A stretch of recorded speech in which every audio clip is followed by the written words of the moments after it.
everyone. It's a ticket to Christ. Thank you for tuning back in. We are looking at true belief in Jesus. And we are giving you straight up the truth of what it truly means to believe Jesus, what it truly means to follow him. We're looking at Luke chapter 14, and we are picking up from verse 25. It says, "Now great multitudes went with him.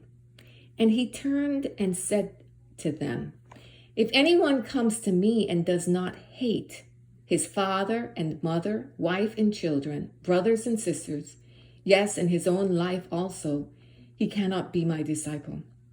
And whoever does not bear his cross and come after me cannot be my disciple. For which of you, intending to build a tower, does not sit down first and count the cost, whether he has enough to finish it? Lest after he has laid the foundation and is not able to finish, all who see it begin to mock him, saying, This man began to build and was not able to finish. Or what king, going to make war against another king, does not sit down first and consider whether he's able with 10,000 to meet him who comes against him with 20,000? Or else, while the other is still a great way off, he sends a delegation and asks conditions of peace. So likewise, whoever of you does not forsake all that he has cannot be my disciple. Salt is good, but if the salt has lost its flavor, how shall it be seasoned? It is neither fit for the land nor for the dunghill, but men throw it out. He who has ears to hear, let him hear." And this is a mic drop moment. This is a powerful moment. It says multitudes were following him. And this is what Jesus said to them. Multitudes, the throngs, people, crowded around him. And Jesus was not looking for the multitudes. He was looking for the chosen. The Bible says many are called, few are chosen. Who are you going to be, right? So what is jumping out at you? What are you hearing? What are you seeing?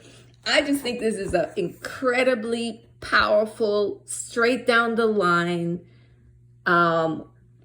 very clear what it means to follow Jesus Christ. It's very black and white here. The first thing he's saying here, you have to, he uses the word hate.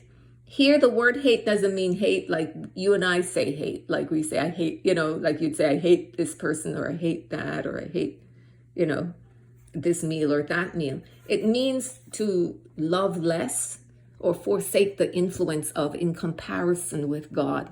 So if your love for your family, your life, all these people is at a 1, your love for God needs to be at 1,000. If you compared the two, it would look like hate, right? That there is no rivalry for your relationship with God, for your affections to God. Why is that important? And why do you think he gives those examples? Well, he gives the examples of those closest to you, your father, your mother, your wife, your children, your brothers, your sisters, even your own life. And notice he doesn't say, you won't be my disciple or you'll struggle with being my disciple. He says you can't do it. You can't do it. Why? Because when it's time for you to make a choice to follow God, put his commandments to priority, if it conflicts with your family members' feelings, you're not going to be able to choose God. You're going to be conflicted and you're going to likely compromise. If your family member is saying, look, I am following a certain type of lifestyle and I want you to come to the wedding, and you're saying, no, I'm a Christian. Marriage is between a man and a woman. I can't do that. You're going to be conflicted because you don't want to hurt your family members' feelings, So you're going to compromise on God. You're going to compromise and use all sorts of an excuse and a reason as to why or how you're going to do it or package it. But if your love and devotion and your loyalty is lined up God 100% priority, there is no complication. There is no conflict. If you if your love for God is 1,000 and your love for everybody else is like at a 1, if God is calling you, if you have to choose between your children and God, you will choose God. If you have to choose between your spouse and God, you will choose God. You will choose him without hesitation. You will choose him the way we saw Abraham chose him. When we studied that out a couple of days ago, I think it was the day before yesterday. I think it's the third in this series. That's what he's talking about. And this is a cost that some people don't seem to understand. And so they walk around with a wishy-washy discipleship and Christianity and wonder why their lives have no power. God has to be number one, above your own child, above your own life, above your own brothers and sisters and family. And I'm not talking about religion. I'm talking about relationship. I'm talking about the priority of your life and the intimacy of your life and who you have allegiance to and loyalty to first. It is to God. Some people are more loyal to their own race. They're loyal to their standing, their position, their acceptance in their neighborhood circle, because that, hey, if I don't fall in line and toe the line, people will shun me. That's the cost of discipleship. It's a hard walk, folks, but that's true belief. That's what the scriptures say. Jesus called them, these multitudes, and many of them turned back. They just couldn't do it. And he said, so you're not going to be able to do it. Another thing he says, if you can't bear your cross and come after me, you cannot be my disciple. What does that mean? Taking up your cross and following him. That is whatever it is that you have to deny yourself to. For some people, it is very hard to, put away certain types of lifestyles from their life. Maybe they love the worldly things that they have to give up or deny. For some people, they're trying to kick some kind of a drug habit like smoking. If you're not able to lay that down, deny yourself and take up your cross, you can't be his disciple, Jesus is saying. Cross for some people, you got to nail your pride to the cross. Humble yourself. Yes, you're in a powerless position, but that's so that God can be more and you're less. For some people, it's too much of you and too little of God. When I'm watching some of these podcasts, I'm getting too much human personality and not enough Jesus. Let's get more of Jesus. When I come off of your podcast, let me have more of Jesus and less of the cute, fly, cool, stuff. And we want more of Jesus. That's going to take self-denial. John the Baptist said, Jesus has to be more. I have to be less. It's that type of mindset and attitude. Jesus says, notice, not that you will have a hard time being my disciple or you're just going to blow it. No, he says you can't do it. You're not going to be able to do it.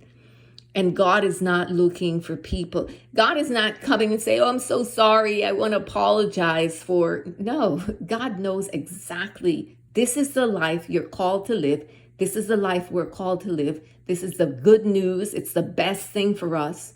And this is exactly where we need to be to fulfill God's intention for us and to make a difference in the lives of the very family, right? That he's mentioning here, and the lives of lives of the people in society and around the world. I think it's about time that as disciples of Jesus Christ, we are true disciples of Jesus Christ. It doesn't mean coming in a harsh way or being mean or, control, nothing like that. But it's having strong convictions about discipleship and unapologetically. Because you don't apologize if you think it's something good, if you think it's something righteous. And if you're living this life and you're living it and you're responding to it and obeying God and making him a priority from a position of love, that's going to be evident to the people around you. They're going to see, wait a minute, this person is the real deal. because they're going to see, know, and understand that it's not personal. It's not that you don't love them. It's that you are with God, on Team God, and you're 100% have to be in alignment with him, or it's just not. It's like you might as well just, you're not going to exist, because you and him are one. You're unified with him as his disciple. I hope that's making sense. And then the rest you can meditate on for your own. But of course, the Lord is saying, count the cost. Make sure that that you have what it takes. Make sure that your heart is really 100% sold out. Don't go,